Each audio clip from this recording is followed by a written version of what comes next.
In this video, I'm going to show you how to store armor in Once Human. So what you have to do, when you walk up to normal boxes, normal storage boxes, large crates, as you can see, there's no way of storing armor inside these boxes. And if you still want to store it, that's how you can do it. You want to go to inventory first, open up your memetics, go to the very right, which is building, and then in here you want to unlock basic storage first, and then gear storage as the second option. And then in here, as you can see, you have armor storage crates. And if I now quit this, I already placed one over here, and you can find it by pressing B on your keyboard to enter build mode, right click, and then go inside facilities and storage facility, and you can see armor storage crate over here. It's not that expensive.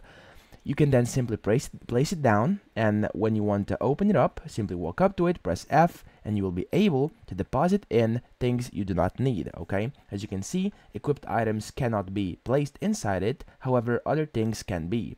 So, that's pretty much it. You can store in all your armor that you want. I hope this video helped you out, and if it did, please subscribe to the channel and help me out as well.